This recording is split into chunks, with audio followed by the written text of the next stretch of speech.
Hello, and welcome to Biohacking with Brittany.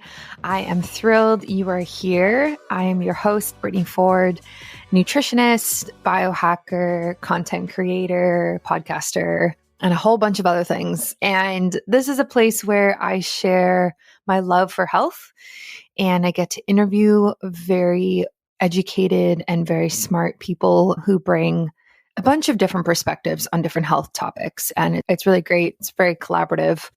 And I'm excited. I'm excited for a new year. I have a lot that I've been thinking about for 2022.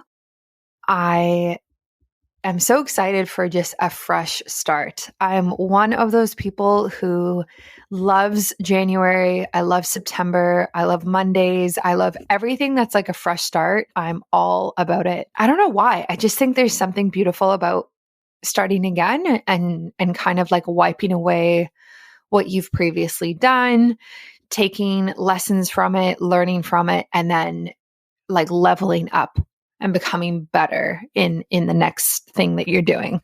So it's exciting. I love a new year, new goals, new year, new me. I don't know about that, but definitely new goals and new ideas and things coming through. And I definitely want to talk about the new year. I haven't officially written out goals yet. And I think I will. Especially for my business. I think I will. And I think I will as well for personally, like my health and other things. So something I'm focusing on right now is this idea of having a word for the year. I don't think I did this last year, or if I did, I don't remember my word. So therefore it didn't really stick and it didn't really matter. But this year I want to do it. I don't want to write it out. I want to put it by my desk. I want to see it and really embrace it, stick to it throughout the year. So I haven't fully decided what the word is going to be yet, but it's going to be along the lines of like appreciation, self-appreciation. I wouldn't say self-love because it's more than that, but along the lines of that. So I don't have the perfect word for it yet, and I'm still searching and I'm going to find it, but that's kind of like where I really want to focus. And I spent so much of last year, just to be like super honest and frank, like I spent so much of last year really struggling with feeling good in my skin, which is something very new for me. And this is hard to talk about, but I don't know what triggered it. I don't know if it was the pandemic and staying home and having to work way harder on maintaining a fit body, quote unquote fit, more than I ever have in my entire life, or if it was the growth that I've had on social media, which has made me become very hyper aware of my body and what I look like and all these types of things, because you create so much content. So you're constantly like editing photos and editing videos and having to film things for brands and all of that type of thing. Like you're constantly looking at yourself and seeing what you look like on camera. And it's created this like hyper awareness for myself that I am struggling with. And last year was probably the worst year for that I've ever had. I don't want to repeat that. I need to let that part of myself go and move forward. And so I need to figure out how to do that. And I have some ideas. I have some practical things that I'm actually going to do to regain the confidence that I used to have and the self-love that I used to have, and kind of get back to a healthier place than I have been for the last 12 months or so.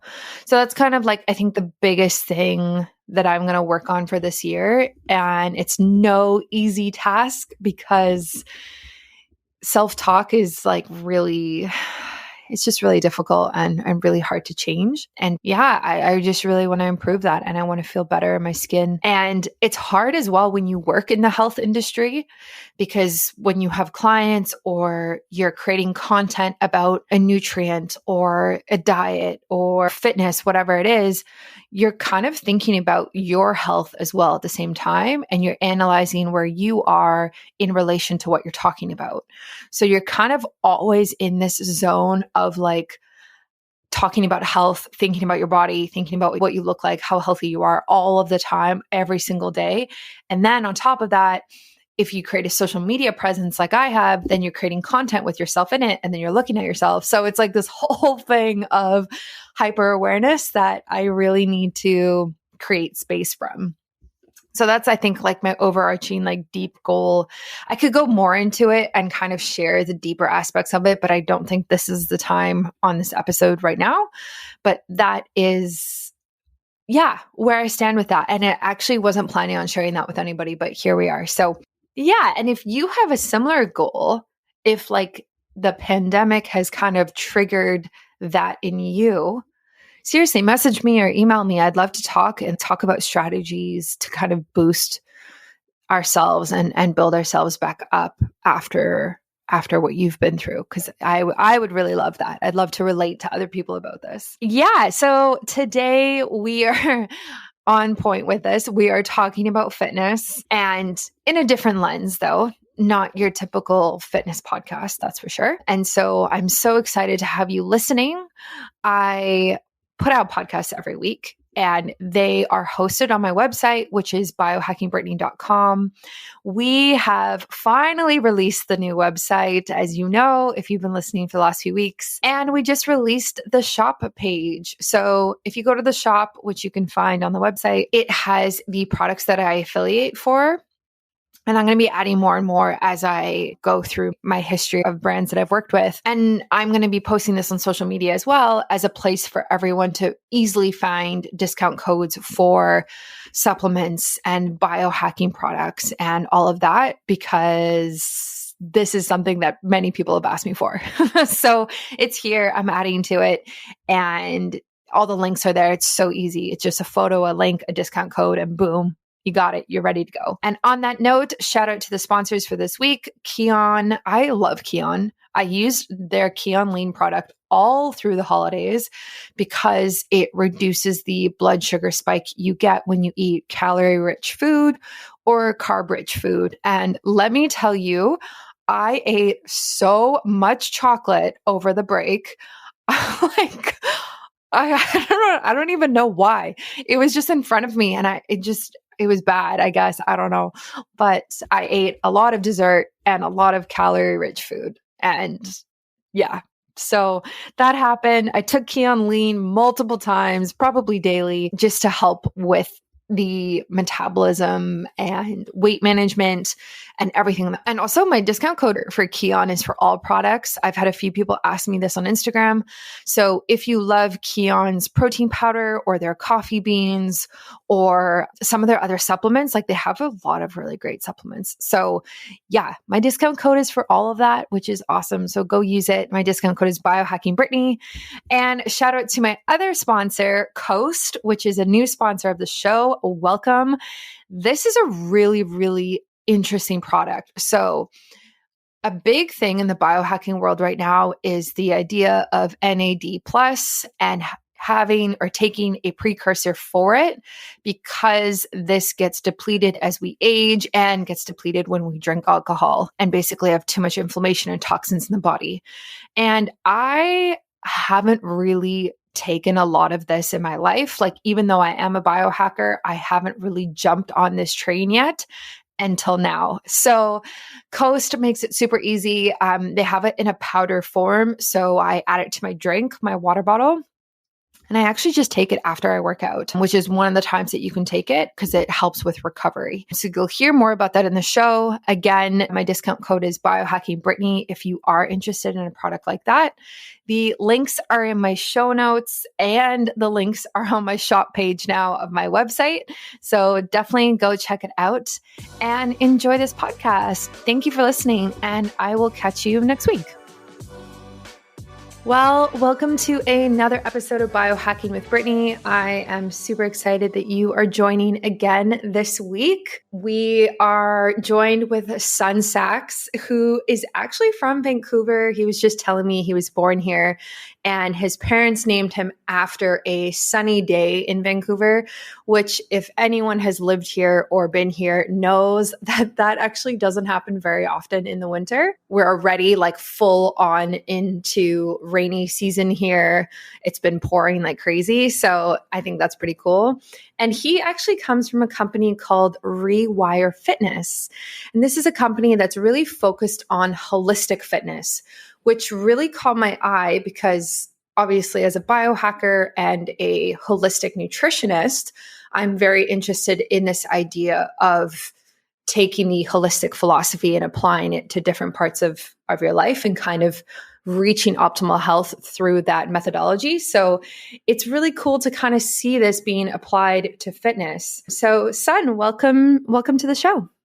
Thanks so much, Brittany. I'm excited to be here. And yeah, we're very much aligned on health, wellness, biohacking. That's close to my heart as well. So excited to get into the details.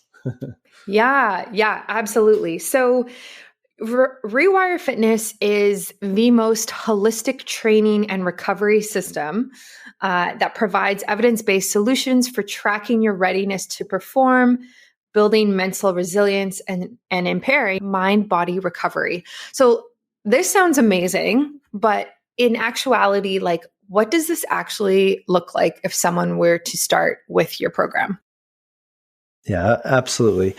So a little bit of background about myself. I grew up, although I was born in Vancouver, I grew up in Boulder, Colorado, which is sort of one of the meccas here in the United States for endurance training. And I got involved in sport at a very early age and basically worked my way up to an elite level in cycling. And meanwhile, sort of developed a career in software development. And so those two passions came together, and looking at the whole person and the whole athlete, what are the important components to performance? Our solution really takes into account we consider more a holistic view, which is, yes, the physiological data is super important. Your HRV, your training load, your sleep, all very, very important. But what's often overlooked is, how are you doing cognitively? How are you doing emotionally? How do those factors impact your performance? Are you even aware of them? How do you measure them? And so what our tool does is it is an app-based product where, essentially, similar to some of the other readiness trackers out there, you take a readiness test, and within a couple minutes, it analyzes your current state. And then based on that, it will recommend specific interventions based on your areas of need. So if you have a lot of cognitive load, it's going to provide a recovery protocol for that. If you're kind of emotionally imbalanced, it's going to provide some recommendations there. Same thing and then in addition to that, it also has a system for building more mental resilience, which everybody needs these days.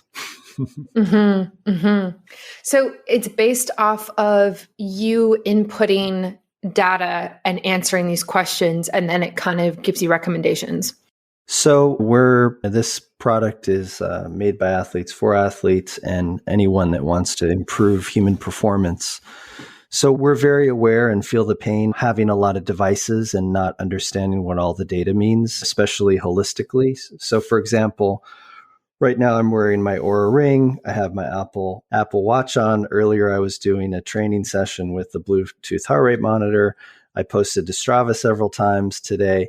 What does all that data mean, and how do I understand it from an aggregate standpoint? So what our system does actually is integrate with all of those data sources. For example, your Oura Ring will bring in the sleep, and if you choose, heart rate data as well. You can connect with the different health devices. You can sync a Bluetooth monitor. You can connect with Strava. And we take all of that data, and that's the portion of the subjective data, which would be obviously the physical stuff. And then we actually do, for the readiness, then we'll do a cognitive test, which is a reaction time test. It's actually used in sleep studies and also used by the military. It's PVT for short, but it's essentially every time you see a shape, you tap on the screen We compare that to your baseline and look at a number of data points like your reaction time, the number of misses you have, the number of lapses, and we can basically tell what level of cognitive fatigue you have compared to your baseline.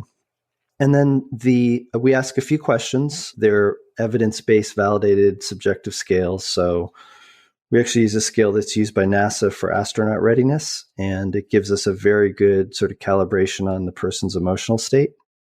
And so what our algorithm then does is take all the physiological data that probably was brought in from other devices or captured live, because you can't actually connect and track your heart rate data live. And then we'll combine that with the cognitive and emotional data and then give a breakout of exactly where you're at. So if you're relying on just the physical, you may actually be great from an HRV perspective or sleep perspective, but the blind spot is cognitive fatigue. And you know what? That's going to hit you when you least expect it. A typical example is you have a long, hard day at work, and then you try to motivate to go to the gym, let's say at night. It's very difficult to get that motivation typically. And also, if you actually go to the gym, it's going to feel harder. And that's because unless you have like a physically demanding job, that's because your cognitive fatigue is impacting your perception of effort, which is a limiter to athletic performance. So basically, it's skewing your perception and making it feel more difficult. So there's a lot of things like that you just don't know unless you have a way to measure it. And to my knowledge, we're the first ones sort of bringing that all together. How are you taking care of your body when it's worn out and you need a boost in flushing out the bad stuff? Let's face it, our bodies aren't built for the stresses we deal with on a daily basis. Work, stress, exercising, partying, inadequate nutrition, you name it. Our bodies are seriously overworked, and it's almost impossible to get all the nutrients we need from diet alone. Instead, you can take a supplement designed to flush out toxins, replenish lost nutrients, and repair cells by taking essentials like antioxidants and vitamins, and combining it with cutting-edge ingredients like a NAD+ precursor. Coast isn't some basic supplement. It's designed by a cancer researcher and supports 2 different detoxification pathways in your body, making it highly efficient at flushing out toxins. It is available in a quick and easy shot or powder to mix in water, which is what I take. With 9 active ingredients, including the NAD+ precursor, which gets depleted as we age, by the way, glutathione precursor, and more, this is my supplement of choice to combat my daily stress load and promote longevity. You can use my discount code biohackingbrittany in all capitals for 20% off at coastdrink.com. The link will be in my show notes on my website and on my shop page as well for you to find easily. Yeah, I really love that because I have an Oura Ring, and I think a lot of my listeners do, or they have a Fitbit or an Apple Watch, whatever it is. And then also other apps and other testing and stuff. And so I agree with you. It's kind of like, how do you bring this all together and really understand what's going on a daily basis, and then use the data too, right? Not just have it where you can look at it, but it's like, okay, now that we have all these data points, like what changes are we making? And I think it's overwhelming. I think it's overwhelming for the average person. If it's overwhelming for me, who's in the health world, I think it would be definitely overwhelming for the average person. Yeah, that's right. The other thing is like a lot of these systems, one, they're only looking at the physical, which is an incomplete data set from our perspective. But 2, what happens when you have a bad night's sleep? They basically say, hey, looks like you had a bad night's sleep. You should take a day off today. You know what? That's actually not helpful. Why is that not helpful? Because we all have responsibilities. We all have things we need to still achieve. And unless they're providing an actual solution, they're basically giving a generic prescription without any intervention, any solution itself. So what our system does is, yes, it diagnoses the areas of need, and from our point of view, more accurately, more holistically. But then 2, we'll recommend a recovery protocol, which is a mind-body recovery system. that's evidence-based.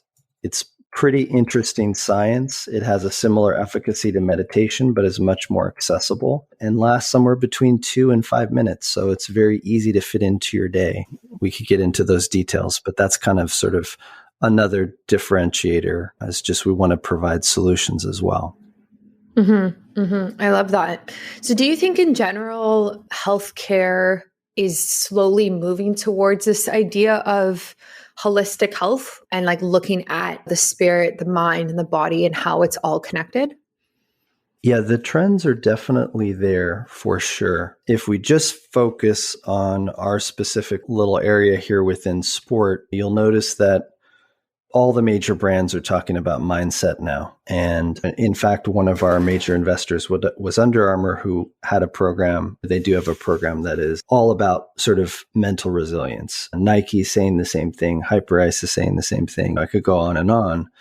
So there's sort of this, it's self-evident that the mental component is super important to performance. And then when we look at broader uses of these types of approaches, having care pathways that really connect with the individual and provide solutions that can be measured, that have a qualitative and a quantitative sort of result that directly impacts someone's health. Obviously, within your audience, everyone knows about cortisol and about stress and the negative impact to health, right? So if you have a stress management tool like ours, where you can do something like meditation, but it only takes you 2 minutes, now the compliance goes up. These little incremental steps start to add up and make a big difference to your quality of life. Whereas for a lot of people, I've actually have a background with meditation, but for a lot of people, it's not so accessible. It's pretty difficult. It's hard to find a calm, quiet space. It's hard to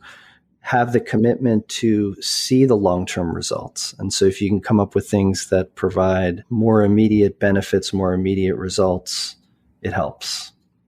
Yeah, definitely. Especially if you're a parent and you have kids running around or young ones or a mom, that type of thing. I just feel like it would just be amplified in terms of physical fatigue and mental fatigue. And then feeling like you kind of have to do all these things to be healthy or like meditate for 45 minutes every day. Like it's just not realistic. So I really love that you focus on acknowledging that. And this is actually how most people are living right now, right? I mean, it would be amazing to meditate twice a day for 45 minutes. Like that would be awesome. But who's actually doing that and who has time for that? And so I think that's a really good point. So for people listening to this who, I wonder if, I'm just thinking about like burnout and mental fatigue. I know you kind of had the one example of like you're at work all day and then you drag yourself to the gym, but it's very difficult for you to actually go and do it. And then when you're there, you're kind of like 1 foot out the door ready and it's related to just being tired from work or tired from the lifestyle that you're leading. Are there other ways that you can know that you're actually dealing with like chronic mental fatigue? Yeah, so there's definitely signs, and we try to get at those within the product to try to diagnose the person's state. But some indicators, what happens is when you have a higher level of cognitive fatigue, essentially you have less capacity in your prefrontal cortex. And what all that means is that your cognitive control, or in other words, your ability to make good decisions, starts to decline. What happens? Well, you start to go into the lower level part of your biology. Your frustration goes up, your emotionality goes up. I'm always sort of being in this space and working on these types of solutions. I'm always mindful why did I just kind of overreact to that situation? There must be some kind of fatigue or some kind of issue that I'm not aware of, because normally I'm very calm and level-headed. So why did that one little minor thing stress me out or make me overreact? Those are clear indicators. Obviously, things like brain fog or other states where you just know that you're not thinking as sharply. Those are sort of obvious factors. And then if you're using an Oura ring, looking at your REM and deep sleep. Deep sleep is obviously a process that impacts the brain in terms of really recovering, sort of getting rid of as they say, like the garbage collection. So it's basically refreshing the brain. And then from an REM perspective, you're really looking to recharge the batteries, if you will. So if you have like a lower level of REM sleep, we can correlate that in our system to a direct impact to your cognitive fatigue level. So just looking at those data points and going, wow, what happened there? I was under an hour of REM. This could potentially cause me some issues today. And then if you start to have some emotionality or some frustration higher than normal, there you go. That's your diagnosis. Yeah. Mm-hmm. Yeah, I think it's pretty obvious once you start kind of looking for it. So I think if you come across like something that's frustrating and like you said, like you kind of overreact to it, that's like a big indicator that there's an off balance and there's a lot going on in your life. Like, for example, today I went to go and get something across the city and I came back and I got stuck behind a train crossing. And it was actually took 40 minutes for this train to cross. And I missed a podcast recording today because of it.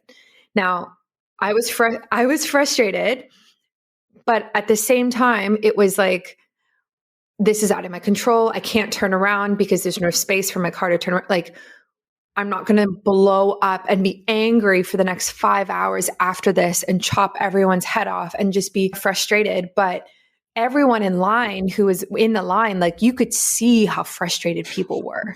Right. Yes, and so I think that's like that's an example of like this fatigue that you're fine until things aren't going your way. And then you just lose it and you lose your cool. And it's like, whoa, man, like you need to be taking time for your mental health and taking time off and resting and sleeping like you were talking about. Yeah, exactly. And we can skew our perception, and that's where having some way to sort of measure that, whether it's using our system or there's definitely online tools you can use, but basically it's helpful to see some objective data about your cognitive state or your emotional state, because those are things that typically are blind spots, right? Until they become a problem. Yeah, exactly. Yeah. Do you find that athletes or professional athletes have more daily mental resilience to these types of things? Or, yeah, I don't even know if you have the answer to that, but do you see that at all? Yeah, I mean, our product's definitely made for sort of the average weekend warrior type of athlete that has a busy life and is managing, juggling a lot of things. But we do have a number of professional athletes using the product. And there is actually direct evidence that shows that from a cognitive resilience standpoint, the pros definitely have more resilience. And our product is designed to sort of biohack or shortcut that process of getting the resilience. Their nature versus nurture, how resilient were they by default? Well, I can tell you they're doing a lifelong effort in training. And obviously, as a side effect to pushing yourself physically, you do get more cognitively resilient. The problem is takes an incredible effort. And a lot of times as you get more fit, you have to push yourself harder. So at some point, it's going to take you 5-6 hours on the bike or a 3-hour run to push yourself hard enough to get the cognitive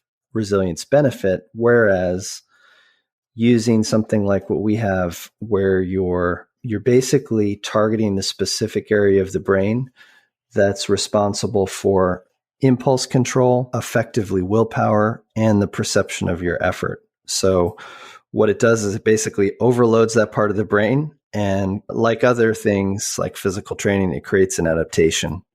And so that adaptation leads to greater resilience, which is a generic type of resilience, meaning it's not about getting good at the test. It's something that is an extra reserve that you have in terms of capacity to endure longer when you're doing something that's physically and mentally demanding. So it could be applied beyond sport to many other things. Obviously, being like the N of one first subject of this product, it's helped me a lot in building the startup because I have a lot of stress and juggling a lot of things. And I use it as a daily practice on the recovery side to help with just simply stress management and recovery. So it's definitely helpful. What healthy habits are you bringing into 2022? Something I'm continuing to focus on is my diet and maintaining healthy and balanced glucose levels while still eating the foods I love and enjoy. I believe in balance and definitely think you deserve to indulge in carb-heavy and calorie-rich foods as you see fit throughout your life. I'm going to continue taking Keon Lean, which is a supplement that uses plant-based ingredients to support your metabolism even after heavy meals. Keon Lean helps shuttle excess glucose in your bloodstream into your muscles rather than storing it as fat. Through this mechanism, it supports metabolic wellness, assists in weight management, and can help maintain a healthy blood glucose level. I take 2 with every large meal, like dinner, and I also took it multiple times over the Christmas break. If you want to try this out and you're looking to support your metabolism, your weight, and have healthy, balanced blood sugar levels, you can do this. Go to getkeon.com/Brittany to get 10% off Keon Lean and all Keon supplements and products. The link is on my website and in my show notes if you want to go through there. And let me know what you think. I love taking this product and I definitely recommend you try it as well if this is a priority for you. Yeah, I think that makes a lot of sense. And I also like that you focus on this idea of like peak performance as an athlete or the average person who, like you said, like weekend warrior or like just somebody who's into fitness somehow. And I love this idea of peak performance, especially personally, especially in the last year and a half. I feel like my fitness has like just gone downhill and is not what it was pre-pandemic. So I'm very interested in this idea of, peak performance and I don't know if it's possible to perform best that I can every time I do something active. But I'm just interested in this. Like as a biohacker, I'm like, okay, like how do I be the best at this part of my body, you know? And so do you have any, I know it's very personal and it's different for everybody, right? But do you have any general recommendations or tips or things that you've seen work for the people who use your platform for reaching this idea of peak performance? Yeah. First, you have to sort of have the self-awareness to know how you're using your energy, right? It's very easy to get wound up and focus your energy, your emotions, your cognitive thoughts on things that are stressing you out or things that are working you up, and being able to sort of measure where you're at and understand that just to get a little bit of context, a little bit of perspective definitely helps. It is all about balance and being able to take care. It's not just about pushing yourself. I'm sort of a recovering fixed mindset type A+ personality. So I know the temptations to just always push, right? To always try to achieve, to have every workout have to be better than the next. But in reality, that's not how you get better. You get better, your performance improves in the downtime. That's when actually your body goes to work. When your mind goes to work, you create an adaptation.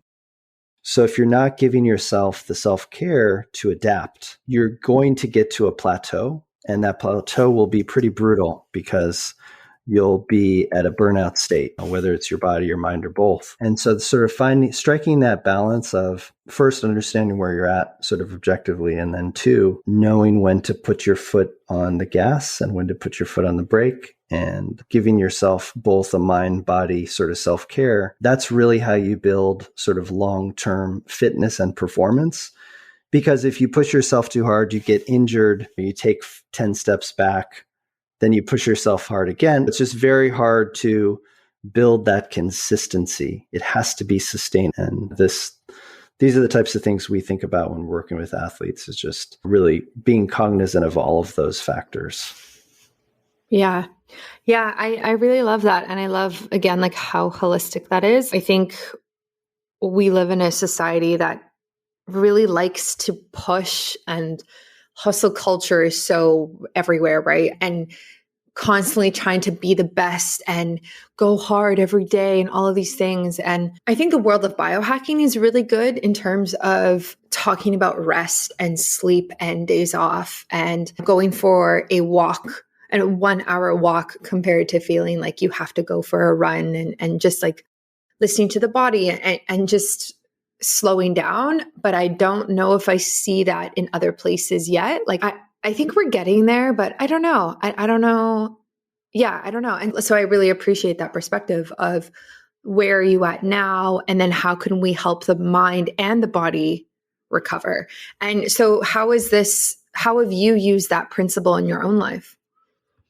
Yes. So the little bit more of the backstory, I actually got pretty involved about 8 years ago with this organization, Paramahansa Yogananda's organization. He was one of the founding yogis that brought yoga to America. And this is in like the 1920s. And he has a very accessible, but like sort of a high commitment, high threshold, ascetic type of program. And essentially I was meditating 3 to 4 hours a day for several years, working my way up to a certain level where I kind of earned the right to learn the secret practices, which I actually had to swear an oath never to reveal. And that taught me a lot. Yeah, it taught me a lot. I really started to understand where I was putting my mental, emotional, physical. But it also, for me, it didn't fit into my lifestyle, kind of to the earlier point. It was way too high of a commitment level. And so with that information about sort of where am I putting my energy, I started to look for other ways to continue that self-awareness and that self-care, but in a way that was more reasonable, more realistic for my lifestyle. And that's when I started to, really research the science around resilience training and a lot of the protocols around recovery. And there's some pretty fascinating things that we could get into if there's interest, or that we do, that are tied into kind of the deep biology of humans. But what I essentially did is sort of took what I learned in that practice and turned it into a morning gratitude practice, an evening gratitude practice, and a couple sessions of the Rewire recovery system throughout the day. And that sort of combination for me, the threshold was only like 45 minutes for all of that. And it really sort of have these anchor points or checkpoints throughout the day where I can push the reset button. And that helps a lot, because basically then your mind-body homeostasis, if you will, you don't get too far off. You don't get too stressed out. You're checking in with yourself in a big picture way multiple times a day, and it really helps. But that's just how I personally do it. I love that. I can't believe you meditated for so long every day. That's awesome. Getting up at 4:30 in the morning. Yeah, it was not easy to do. Yeah, no kidding. No kidding. Just out of curiosity, do you, in terms of like the system that you provide at Rewire Fitness, do you notice a difference between your male and female users, or just in your experience in your industry in general, in terms of this idea of recovery and resilience? That's a really good question. Our first beta athlete, when we started in 2019, she mentioned her first name, Laura. She's an incredible endurance athlete and one of the most mentally tough people I know. And we talked to her and she was just like, yeah, this is something that I want to keep sharpening. Even though I already have this sort of capability, I still want to keep improving it. And the other aspects of the product also appealed to her. But, in the early days, we had a lot of women joining female athletes, basically, that really got it, saw it as an integrated approach, and certainly we have a great mix gender-wise, or just different types of perspectives, different types of experiences. But I would say that there might be a little bit more of a bias towards a holistic approach with women, or at least it's just more straightforward interest without having to go sort of on the mental toughness side, which is important, of course. But yeah, I find that interesting. In my own practice and my own experience, I think women are naturally more intuitive and connected to their bodies in a different way that men are. And I don't know if that's related to having a menstrual cycle and just like kind of being aware of where we are every month and like that type of thing, this like constant reminder. I've kind of seen that time and time again compared to men who, and this is not everybody obviously, but kind of men who just maybe aren't as aware of the symptoms that they're dealing with or the emotions that they're feeling or feeling this like idea of fatigue and stuff like that. So I think it makes sense that your platform and system actually attracts women. Yeah, I think that makes a lot of sense. The other interesting thing is that the longer an athlete goes in endurance sports, the more there's a level playing field because women have such a high level of resilience that, like Laura, for example, typically wins races beating all the men and the women. And that's because you're running for 100 miles. And at that point, it's no longer about the physicality. It's about the mind because the body's like burnt out after the first 30, 40 miles. So now you have to really use everything to get through that race or to be the top performer in the race. So. Mm-hmm. Yeah, that's incredible. I love that. So if people are listening and they're interested in trying this out, where can they go and how can they connect with you? Yeah, they can check us out on our website at rewirefitness.app. And obviously on socials, they can just search for Rewire Fitness. They'll find us there. We have a growing community on Strava, and we're definitely very athlete-centric. So we welcome all types of athletes, and we're also very focused on human performance. So we love our biohacker community as well, and happy to chat. If anyone has any thoughts, ideas, interests, they can reach out to us. I love that. I will be sure to add those links to the show notes and on my website, so everyone can easily connect with you. And I know there will definitely be people because, like you said, like optimization and being an athlete is quite, popular in the biohacking world. So I'm excited. I'm excited for that. So yeah, thank you for coming on and sharing this with us. Thank you so much. Yeah, it was a pleasure chatting with you, and hopefully we'll do it again soon. Thanks for listening to another episode of Biohacking with Brittany. If you're interested in finding the show notes or the sponsors for this episode, you can do so on my website, which is biohackingbrittany.com. Remember to follow me on Instagram where I'm most active. My handle is @biohackingbrittany. And if you're interested in working together and you want to email me directly, you can do that. My email is info@biohackingbrittany.com. And I look forward to hearing from you and having you tune in next week.